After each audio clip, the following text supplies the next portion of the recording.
¿Quién tiene la carga de la prueba para demostrar la existencia o inexistencia de Dios? Un creyente me dijo que si yo digo que Dios no existe, debo de probarlo. No, se equivoca. Se equivoca. Recientemente acabo de ver a un doctor en física diciendo más o menos lo mismo.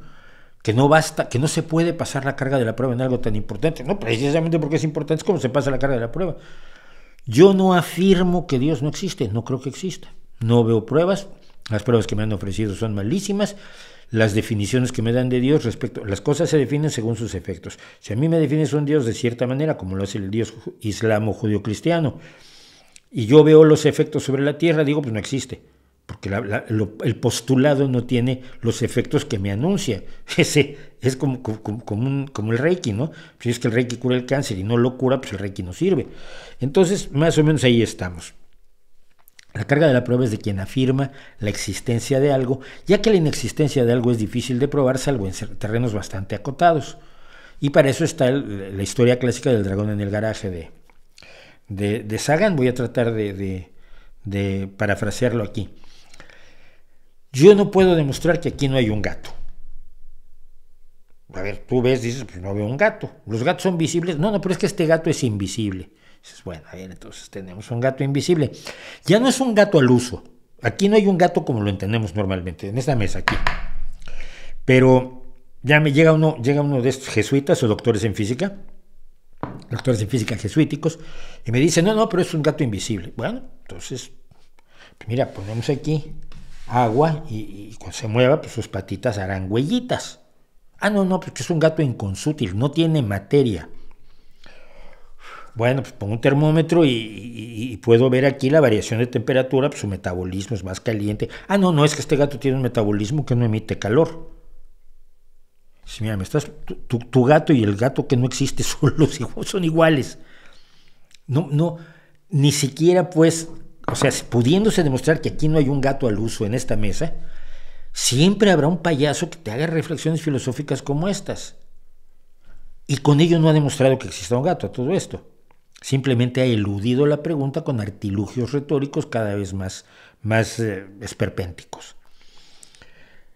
La persona que afirma que existe algo tan importante como un Dios tiene la obligación primero de definirlo y segundo de demostrar su existencia. Dime cuál Dios. Y ya veremos si existe o no existe.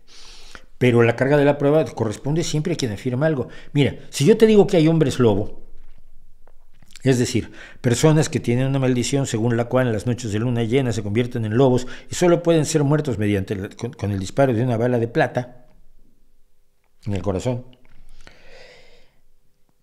Y tú me dices, no te creo, no hay hombres lobo, no hay ninguna evidencia de la existencia de los hombres lobo. No, demuéstrame que no existen los hombres lobo.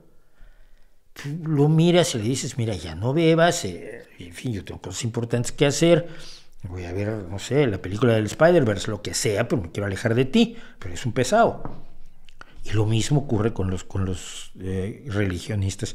Entonces esa idea de que es que si dices que no hay Dios eres un payaso, no, es que no hay evidencias de que lo haya, y no hay evidencias de que haya el hombre lobo, y el hecho de que yo diga que no puedo demostrar que no existen hombres lobos no quiere decir que el 50% de mí crea que existen y el 50% de mí crea que no existen. Es que no creo que existan. Y solo si me dieras pruebas fehacientes de la existencia de una persona capaz de transmutarse en lobo y luego ser inmortal hasta que le des con una bala de plata en el corazón. Hasta que no me ofrecieras pruebas, pero contundentes, que yo pudiera revisar en el laboratorio y confirmar una y otra vez, y con observadores independientes y verificación independiente, que es como se hace la ciencia, pues no te voy a creer, ni tengo por qué aceptar un 50% de probabilidades de la existencia del hombre lobo, si va en contra de toda la realidad física, material y natural que tiene el universo a mi alrededor, toda la que conozco. Entonces ese subterfugio, bueno, pues si eres agnóstico, entonces estás dejando abierta la puerta que existe a Dios. No, estoy diciendo que no lo puedo probar, pero es como el hombre lobo.